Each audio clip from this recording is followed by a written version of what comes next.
What's up? Welcome back to Rams Brothers, the pod. I'm your host, Dean, and I'm joined by the other host of this show, Nick. And Nick, we beat the Vikings. We're on to the Ravens. How are you today? Good. It's December, and we won every single game in December. Can't be feeling bad about that. Way to make up for no win November with only win December. Completely different narrative heading into January. So I think all Rams fans can feel a little bit better about this team after the last 4 games. An incredible showing by both the offense and defense, able to overcome a lot of different things in terms of COVID, in terms of injuries, really rallied together. The head coaching performance by Sean McVay in the month of December has been a little bit shaky throughout his tenure. It's been better this year. So you're hoping that this is going to continue through January. Do you have the same kind of optimism that I have right now, or do you think that it still all remains to be seen and there's a big challenge ahead? I have optimism for the next 2 games. You come out there, you see him beat San Francisco, which would be huge at home, last game of the season, go hard into the playoffs. I guess it depends on where everybody is seated, because that could be a time where it's like, hey, our team needs a bye.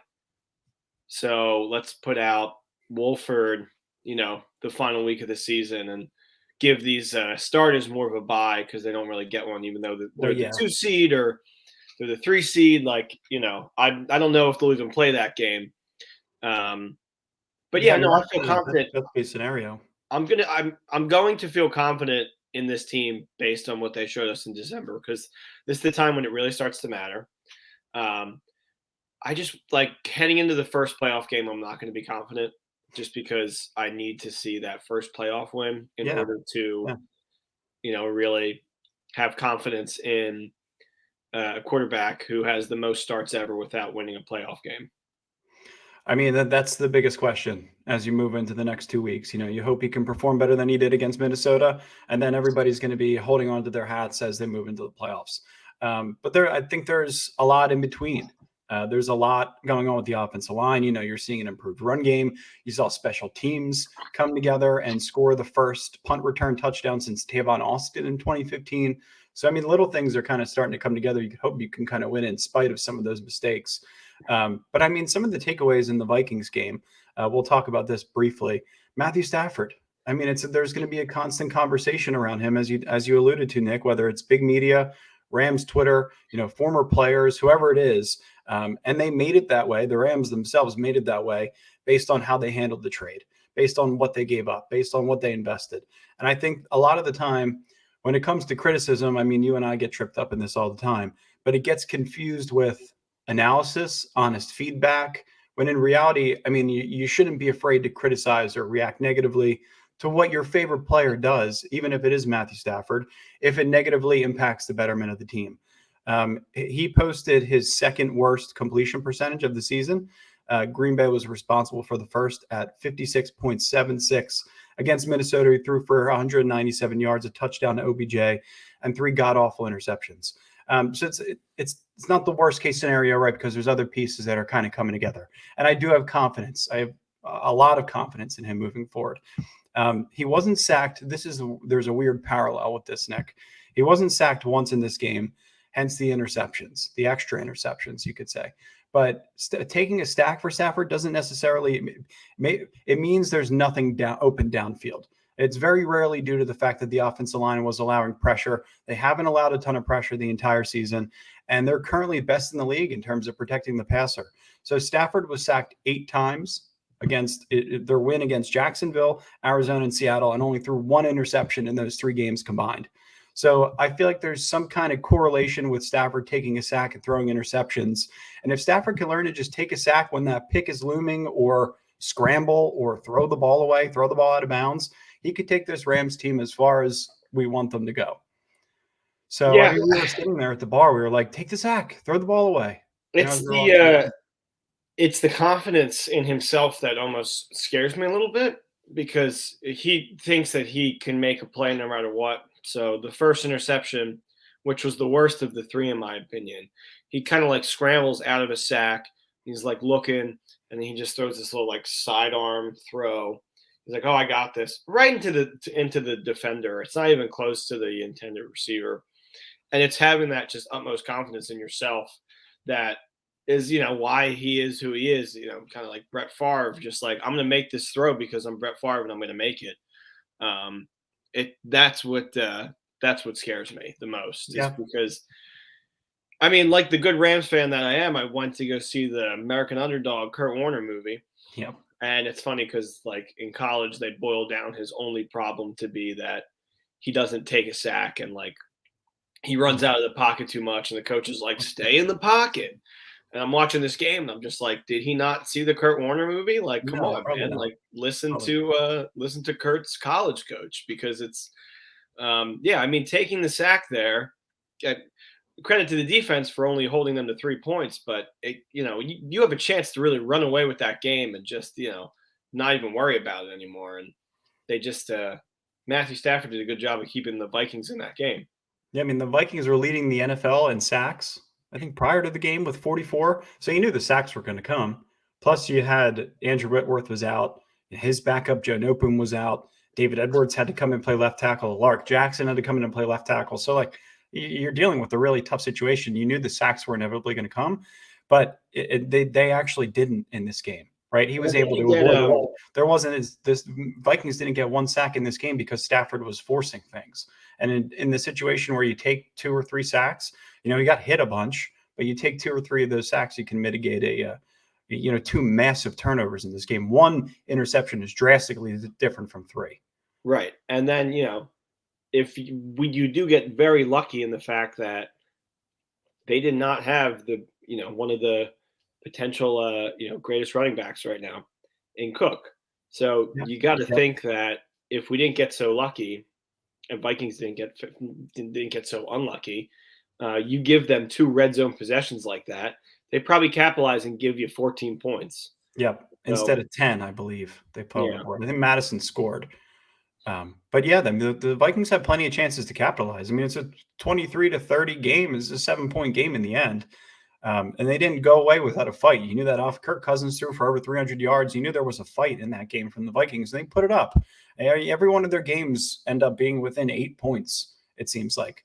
But one of the reasons why I feel like the Rams were undefeated in December, check out these December totals from Sony Michel. No, your boy Sony Michel. 89 carries, 423 yards, 4.75 yards per carry, 6 receptions, and 2 touchdowns. So since week 13, Sony Michel is leading the NFL in rushing, forced missed tackles, 10-yard runs, and first downs. That stat is courtesy of Cam De Silva. He's also leading the league in forced missed tackles with 17 over the last 3 weeks, which is something that the Rams' run game was so desperately in need of and was lacking. And Darrell Henderson, he's had a tough year. And Cam Akers may potentially be active this weekend. So do we get a mixture of Michel and Funk on Sunday, or are we going to get Michel and Cam Akers? His debut is going to be on the second day of the new year. That would be really cool.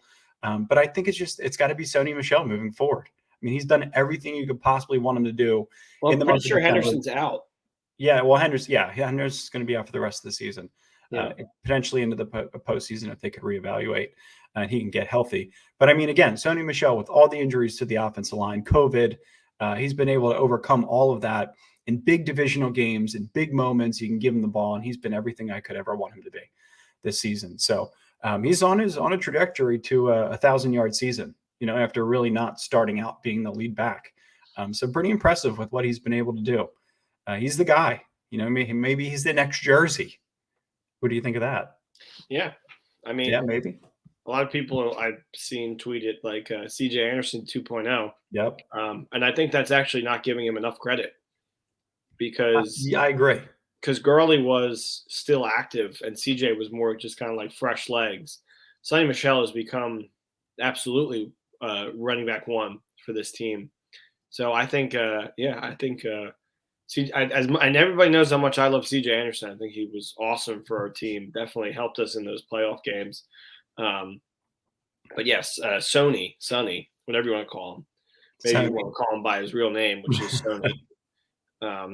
Yeah, he's great. He's definitely been I think he was the reason why we won that game, because you got to rely on him a lot, especially when Stafford starts to flounder. He does something which I've never seen another quarterback do, where it's like after that first interception, it's just like it's like live bet that he throws another one in the.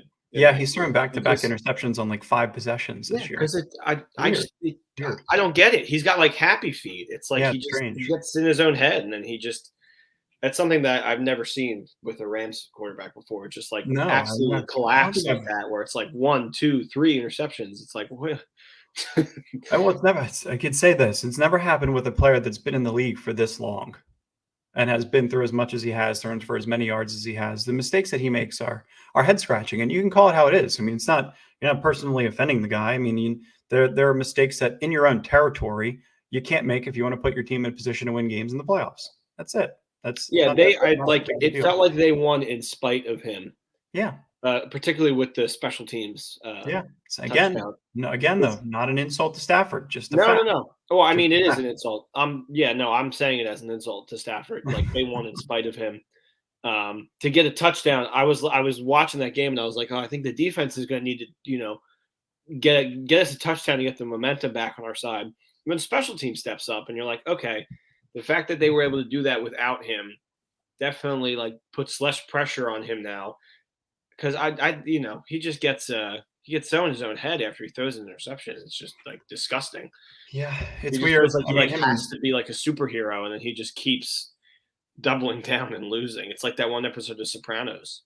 yeah. Oh, it's him and McVay got to figure it out on the sidelines. I mean, you just can't compound mistakes. That But was actually now that you bring that up, it seemed like there after that first interception, there was a disagreement between the two on the sidelines that they showed, and that was the first time we saw anything like that on camera. I'm sure there's been stuff going on, and but that's an interesting relationship. That's something I would yeah, love to no, see it's more. funny. It's funny as how I mean, we both noticed that as we were watching the game, but it kind of fell through the cracks with social media and everything. Like we didn't, because I mean, you can't blow anything out of it's. There's no reason to blow things out of proportion, but you do wonder what is said if there was a disagreement or whatnot. But I mean, the two of them have showed that they love each other, and until they deal with true adversity in the playoffs, I think that's when you'll see disagreements and you'll see more stuff come out in the media. But I think for right now, we're okay. Don't blow something out of proportion if we don't have to. Cooper Kupp MVP considerations. You on board with that? I mean, I for a year where it doesn't seem like anybody really has been amazing in the quarterback position Yep. outside of maybe Aaron Rodgers, who it's just like is speaking buffoonery. Yeah. And won it last year. Yeah. So, and they usually don't like to go back to back. I mean, it's a popularity contest, right? Sure. Like, I would think my money, honestly, right now would be on Tom Brady. Well, Tom Brady, yeah. I mean, so as it stands right now, Kupp is currently 7th in the rankings. It goes Rodgers minus 175, Jonathan Taylor plus Wow. 600. Yeah, Rodgers is a massive favorite right now. Brady plus 750. So yeah, I mean, you throw some money on Brady if he can. He's got some issues that their defensive backs are banged up and Godwin's out. They'll have some issues putting that team together for the next couple of weeks, but they'll probably come together in the playoffs and they'll be a tough out. So Brady, I don't know if he's an underdog. But yeah, there's Brady plus 750, and then Josh Allen's plus 1,200. Mahomes is plus 1,200. Dak Prescott is plus 1,800, and then there's Cooper Kupp at plus 1,800. So from there, it's Burrow plus 3,500, and then Stafford's plus 5,000. So Yeah, after 3 picks in a game Stafford's out. He's out. that your team wins, you're definitely not the MVP. He had too many chances in prime time this year to show out, and he didn't after week 8.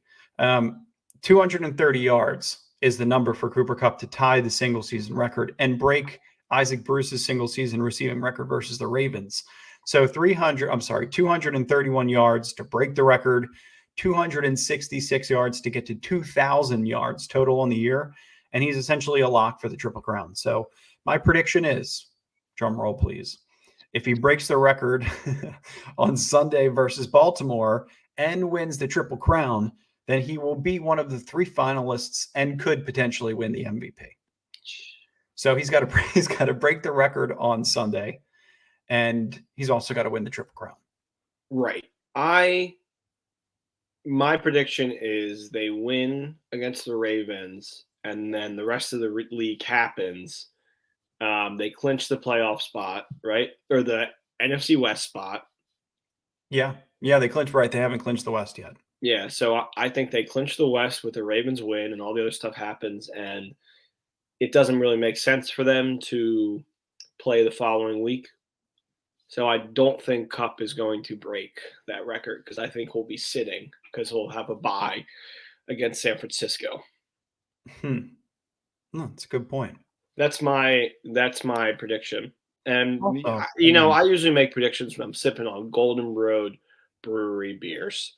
Golden Road Brewery is our official beer partner. They obviously produce the incredible Rams House beer, Rams House Blonde Ale, Golden Road Brewery. Dean actually had a Golden Road beer while we were watching the game together last Sunday. yeah, What was it called? we were in South Jersey, Golden Road, some ale house, some kind of brew. It was like an IPA light. It was Put really me on the good. spot. Oh, it was a session. That's right. It was the IPA session. It was great. It was like an IPA light. I was sipping on them all throughout the game.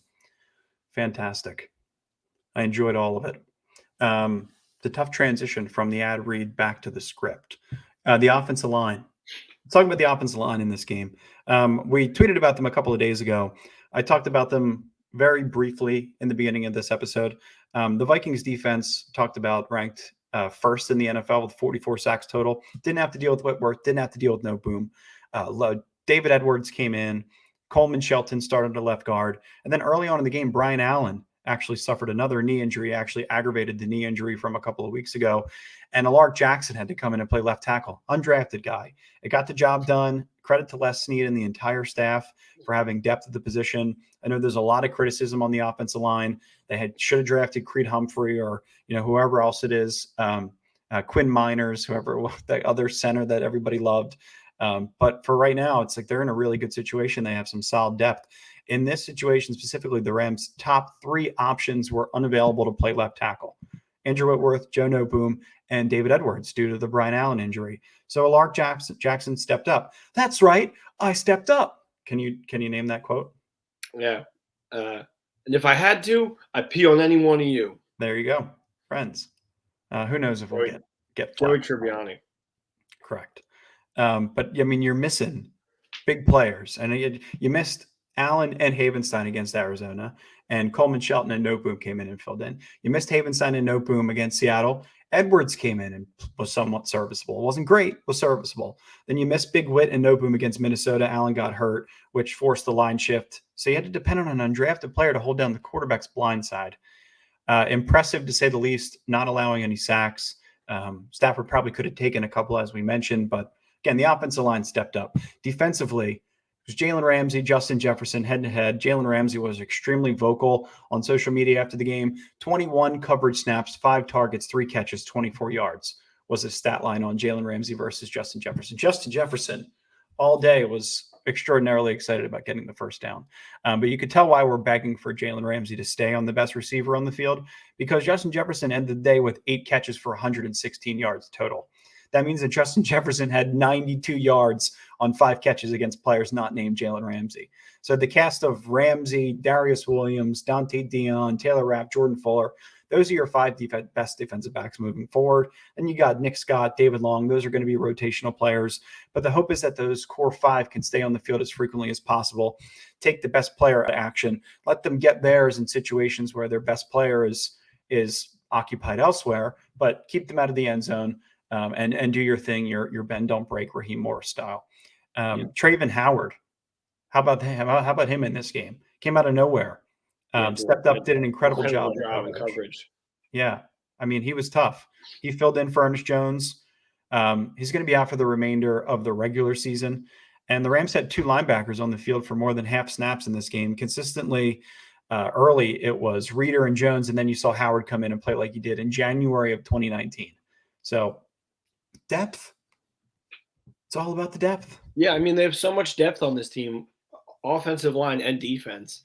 And, running back too, because Sony Michel was never supposed to be that number 1 guy. You're right. So it's like that's something that if you can carry that into January, that's where you really go far.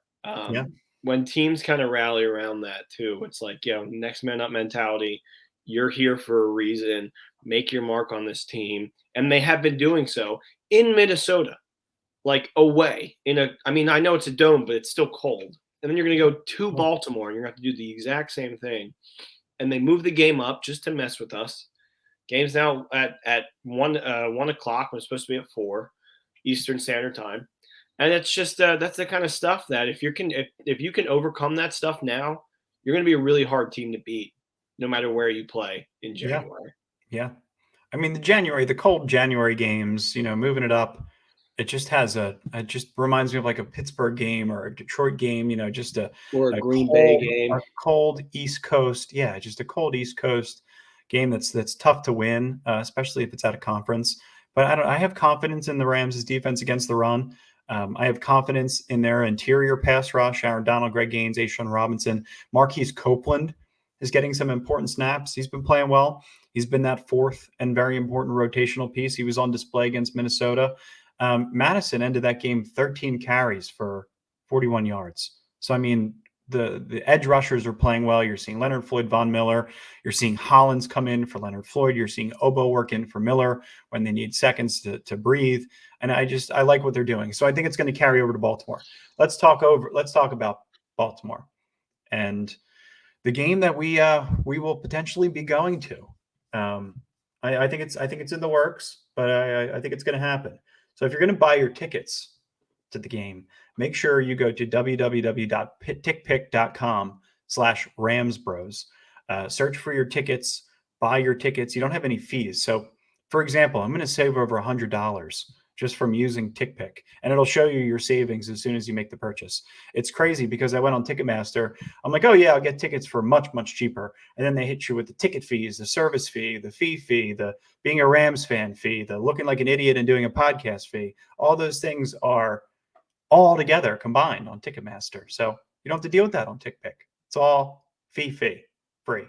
So fee free. Yeah, I messed it up. And fee free. You know what? Fee free. It's not that easy to say. I challenge you to say it. Fee free. All right, it was easy. Let's get into Baltimore. So the Rams opened up as 3.5 favorites on Sunday at 10 a.m. Pacific time. They're -8, 180 on the money line, while the Ravens are +155. Over/under is currently set as 46.5. Baltimore has lost 4 straight, and the Rams have won the last 5. 4. No, 4. Sorry. Typo. And this is an extremely important game in terms of playoff seeding for both teams. I mean, the Ravens are out here trying to sneak into the playoffs right now. Are they the 7th seed in the AFC or are they not? Yeah, and their odds drop drastically if they lose this game. Yep. Yeah, they're in terms of seeding, I think they're 7 or 6 right now. I think they're 7. Yeah. And so and the Rams have something to fight for too. They want to win that NFC West. They want home playoff games in SoFi, which they didn't have last year. Yeah. I mean, you get the 2 seed, you have home playoff games in SoFi. I mean, and then you wrote this in. I didn't even know this was possible. You have a shot at the 1 seed if Green Bay loses out. Well, yeah. They have Minnesota and then they have the Lions. Right. So it feels like it's next to impossible. Well, Minnesota could beat them. They already beat them once. Sure, but I don't think that's a likely scenario. I mean, we'd have to win out. They'd have to lose out. So that's just not – Packers, I think, are a lock for the 1 seed, which is part of the reason why I think Aaron Rodgers is going to win the MVP. So it's tough to do that in back-to-back years, and he's going to do it. I mean, the best case for Rodgers being the MVP is the game where the Packers played the Chiefs, and Jordan Love, who was this, golden boy, couldn't do anything with that offense. Yeah. No, that's true. I don't think they put up a single point. It was like 21-0 in that game or something like that. I think they scored 7. Did they? Yeah, but I mean, this Baltimore team's tough. And I think the reason why I said what I said on Twitter about the game being moved, that it's a disadvantage. Anytime you have to play against an AFC team, it's tough. Anytime a team's coming off of a 4-game losing streak, they're getting a former MVP back in a game.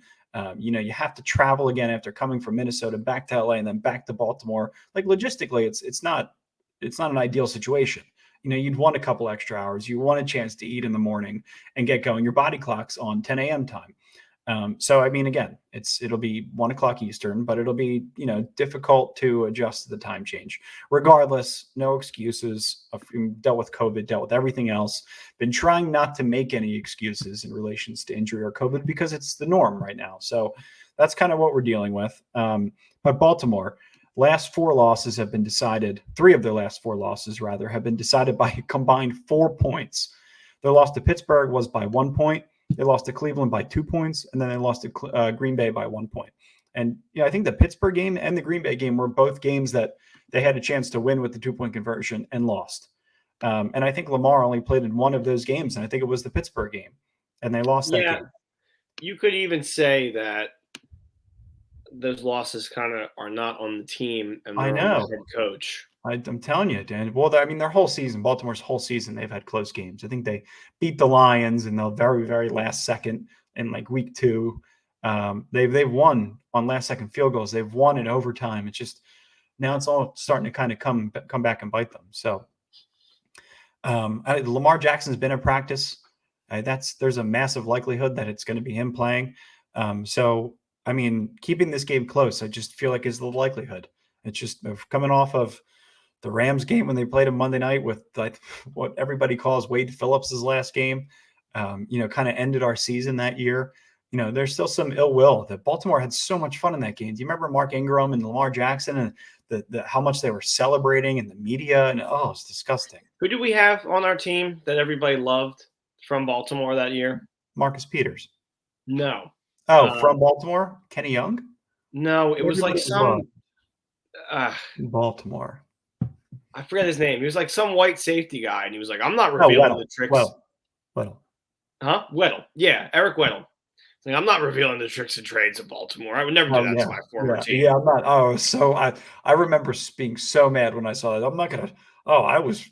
I'm loyal to the Ravens. I won't dare share their playbook. Like, come on. You could give us some tricks and trades about the pistol offense, some tricks and trades to beat Lamar Jackson. I think he's 12-0 against NFC teams in his career. They're coming off a 4 losses. This sounds like a streak waiting to be broken. It sounds like it feels like sure, but I mean, it very much feels like a trap game. Like 3.5 points. This isn't a trap game because Baltimore is a good team. You're right, but I would set this line closer to 1.5 or 2 points, personally. Yeah. I think it came down to 2.5 or 2, and it leaked back up. So it currently sits at -3.5. Rams money line is now -195.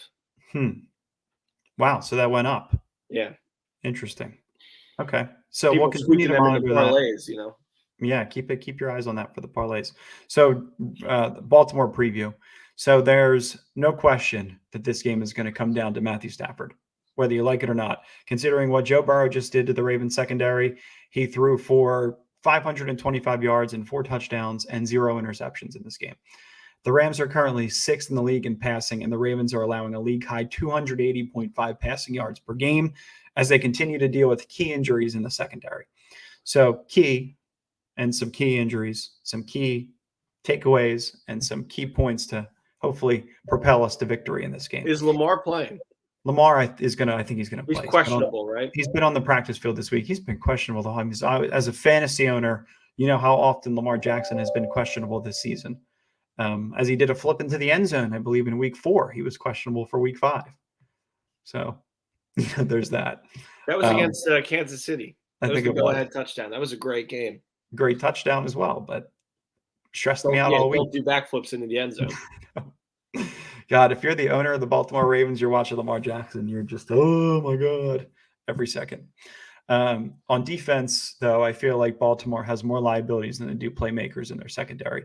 Their 2 safeties, Brandon Stevens, Chuck Clark, are not what you call Pro Bowlers. Jimmy Smith is their lockdown, if you want to call him a lockdown, and Chris Westry is their second guy. Both are decent, but they're not going to sit on routes and try to cheat like Marcus Peters. They're not guys that are just going to sit there and try to pick six you. They're not that impressive. They're not game breakers. Yeah, they're not casino guys, Not at all. Remember how Wade Phillips just said that about Peters? Yeah, exactly. I'll say that, and Chris Westry will take one to the house because Stafford made a shit throw. Hope that's not the case. But when you move to their front 7, that's when the game actually starts. Tyrus Bowser is back. This is a guy. I almost got his jersey just because his last name is so cool. Yeah. A 12-year-old you would own the shit out of that jersey. All right, that's 2 curse words in like a matter of like a minute. That's all right. Our podcast says it's PG. That's okay. We're allowed to say the S word. Yeah. Everything that and before is allowed, everything because YouTube restrictions as well. So there's classifications. Trust me, I checked. Yeah, but Bowser, like, cool name aside, he could be a game wrecker around the edge. I mean, he'll be focused on Havenstein, so that'll be a matchup that I'll be watching. Yep. That'll be fun to watch. Bowser on Wario. Yeah, Bowser Wario. There you go. But he just came back from the COVID list today. So, I mean, it's a huge player to get back.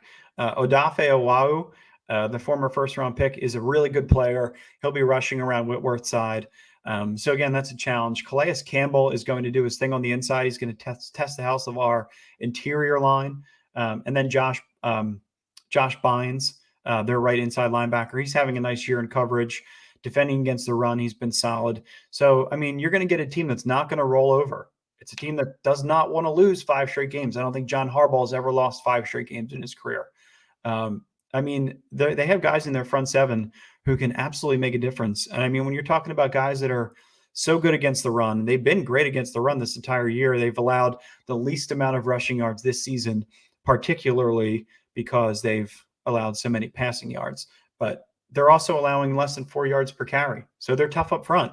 And even if Lamar Jackson is healthy, Baltimore's weapons outside of Mark Andrews, are somewhat slim. So, you have a chance to win this game defensively. You have a chance to, create turnovers. You have a chance to take one to the house. Even if Lamar Jackson, though, is healthy, it's Mark Andrews and it's Hollywood Brown. I mean, Hollywood Brown's putting together a nice season, but he hasn't gotten into the end zone since week 7. So this may be a little side bet for anybody who's looking to make some money. I may sprinkle some cash on Marquise Brown as an anytime scorer because he's so due to get into the end zone.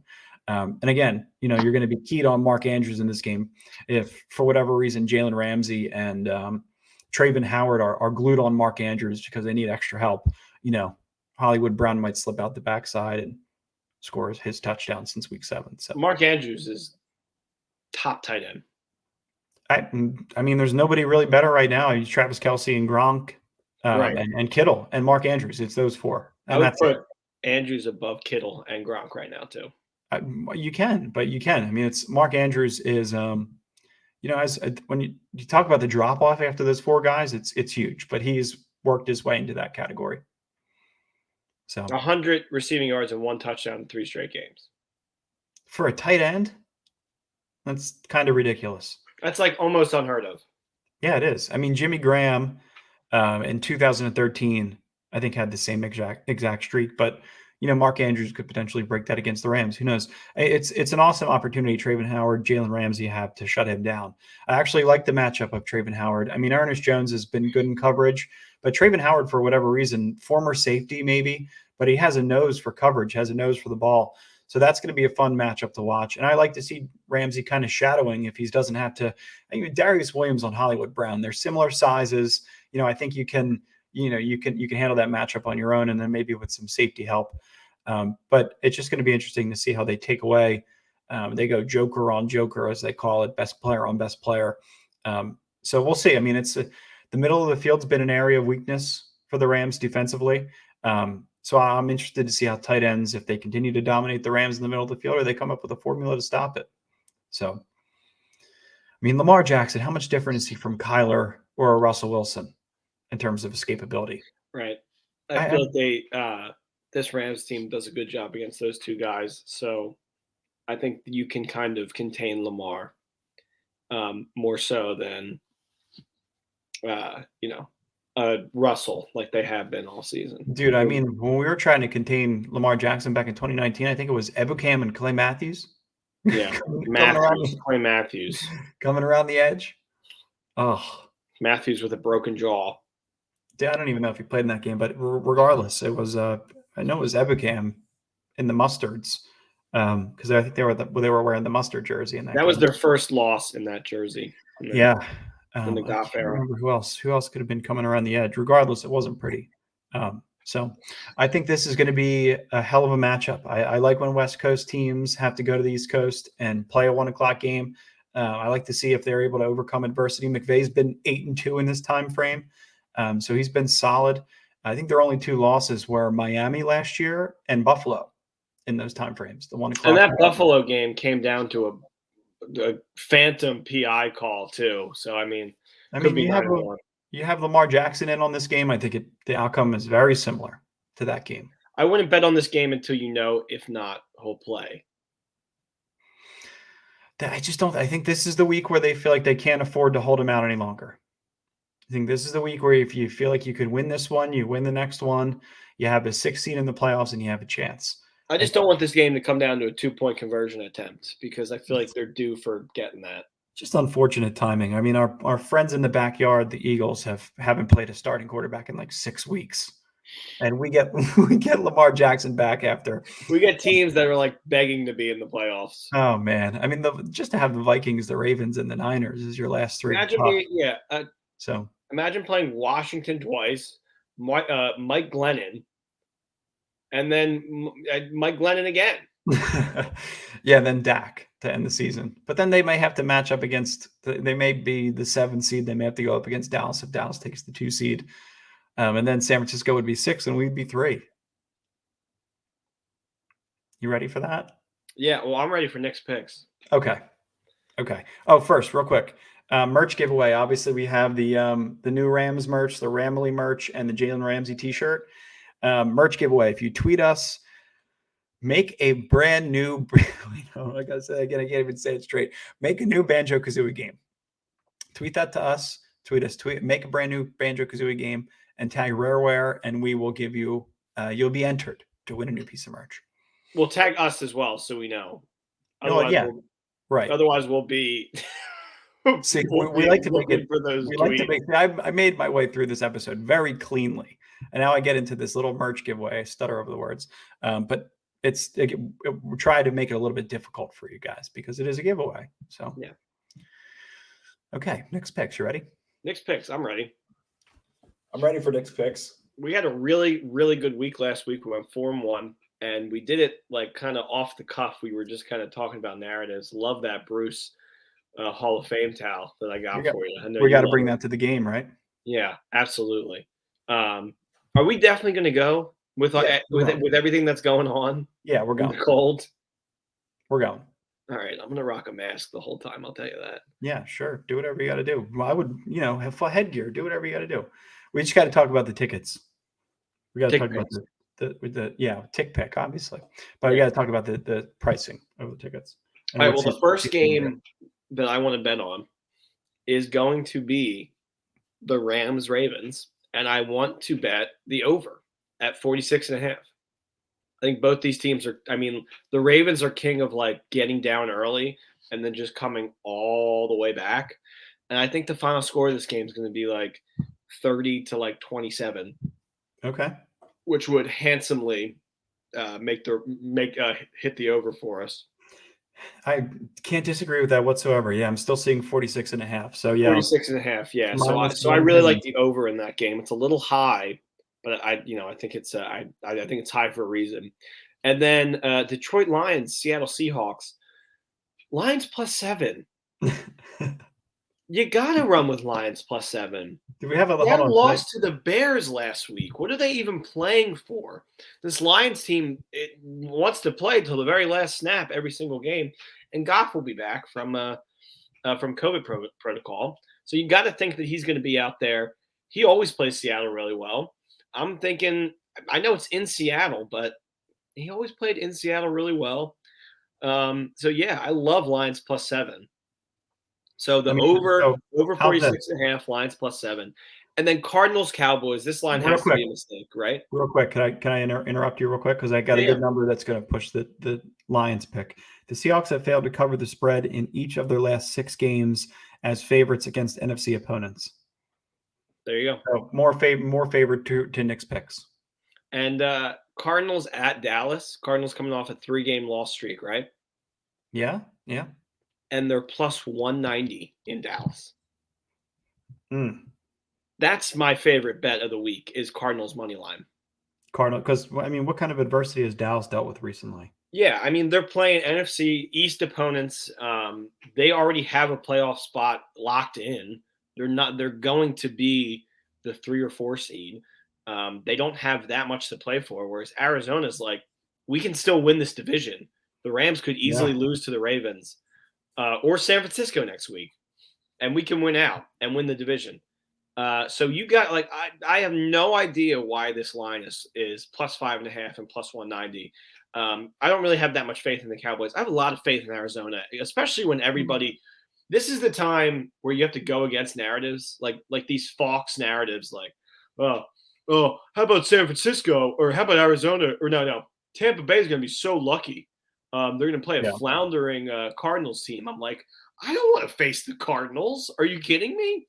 Like, even in a game where we needed 2 huge turnovers, they still made it close the entire time and had a chance to drive down the field and tie the game. Yeah.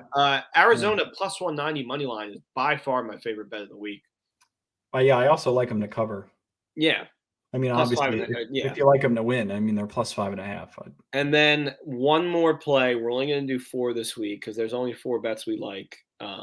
Bengals plus 175 against Kansas City in Cincinnati, money line. Okay. I think the Bengals are a better team than Kansas City. Kansas City tried to do everything that they could to lose against the Chargers last week, but Brandon Staley had other plans. Kansas City played. They didn't play the Chargers last week, did they? 2 weeks ago? Was that 2 weeks ago? Who did they play last week? I don't know, but the Chargers played the Texans last week. I don't remember who the Chiefs played. Right. Well, either way, I know what you're saying. I don't think Kansas City is that thunderstruck, amazing. Even though they seem to be the number 1 seed, I think this Bengals team is going to surprise a lot of people. Yeah, they're favorites to win the Super Bowl right now. Right. I think Kansas City, or I think I love Kansas City in late January when the playoffs matter. But right now, I think this Bengal team has a lot to prove. And if they can get a win right here, they're going to be red hot going into the playoffs, and they can secure a spot with a win right here. Yeah. So I didn't necessarily look for underdogs. I just picked teams I liked, and 2 of them just happened to be underdogs. So we have the Bengals at plus 175. We have the over 46.5 in the Rams game, which is just pretty much even money. Lions plus 7. Lions have been amazing against the spread. Seattle's been horrible. And then Arizona money line plus 190. And you know what? Let's do a quick pick. Sure. Jacksonville is not going to be on my quick picks at all, but Miami plus 3.5 against Tennessee. Yeah, I mean, oh man, that's going to be a really good game. I know that's the game of the week, right? Can they win their 8th straight? Yeah, that's the game of the week. That's going to be awesome to watch. Isn't there another team that's got a win streak in jeopardy? Yeah, you called Bengals over Chiefs. And us. We have a win streak in jeopardy. And us. Yeah, of course we do too. But Bengals over Chiefs. I think the Chiefs are coming off a 7 straight as well. I think they were 4-4, and now they're 11. Got to give an amazing romantic comedy starring Jack Nicholson and Diane Keaton. That just sounds like the stereotypical name for a rom-com. Something's got to give. Something's got to give. Yep. Oh. Just like I fell in love with My Landlord. Have you ever seen that? That's a great movie. Kyle Gass, Julia Roberts. Yeah, I don't know how they ever were casted together, but make sure you don't look that one up on IMDb because make it an error message or something. Yeah, you may be like, what is that? You think that's me make this up? So any final send-offs? Final send-offs. No. Okay, let's get a win. Yeah, we'll see you in Baltimore, guys. We're gonna be there. We'll be with our brother-in-laws. So we'll have a crew, and we want to meet up with you guys too. So make sure to hit us up on Twitter. Hit us up on social media. What did that guy say? Lot 0? Yeah, lot 0, and I think lot L and lot 0 or lot O are the two places to be, and you got to get it on Spot Hero, apparently. So we'll be in on that process over the next couple of days. But if you guys are going to the game, let us know because definitely want to meet up, have a beer. Apparently, we're having some bratwursts from a good friend on Twitter. So yeah, get ready. Really? You ever have a good brat? I love brats. Love brats. Brought it up. Let's go. All right, sweet. Hold on. Let me look up this guy on Twitter real quick so I could shout him out. Go ahead. What were you going to say? I was just going to say I almost, and I said this on the podcast last week. I'm worried that we'll go to this game and they'll lose. So I thought the Vikings game was a game that they could give up, so they would be hungry to play in Baltimore. And now I'm worried that they're going to lose this game, which is why I'm not betting on the Rams. I just like the over. Yeah. Yeah. Understandable. I mean, it's you don't want. I mean, again, as a fan, you don't want to travel and see a loss, but it's the risk you take. They're favorites. They have so much good juju going on right now. You might see Cam Akers come back in person. You might see Cooper Kupp break the record in person. So like, there's stuff that I definitely want to see. By the way, it was Uzi at Uzi Kuzi on Twitter. Uzi Kuzi. What's up, Kuz? We'll see you there. Can't wait. All right, guys. Signing off. See you on Sunday, and then we'll be back a couple of days after that for a recap. Horns up, baby. Go Rams. January football. We'd love to see it. Will it be January by then? Yeah. Yeah, January 2nd. It's getting real. Wow. Let's go. Happy New Year. Yeah, let's go, Rams. All right. Kick ass for us. Am I allowed to say that? Yeah. Disney dropped us like 3 years ago. Right. I miss them as our sponsor, but I love tickpicks.com. Really? Throw it up on the screen one more time. Let me see it. Right. Elton John, www.tickpicks.com/Ramsbros. I'm going to be at the thing, and I'm going to be drinking my Golden Road Brewery. Good stuff. Good stuff. Make sure I'm going to drink the whole brewery. Make sure when you place a bet too, you go through MyBookie.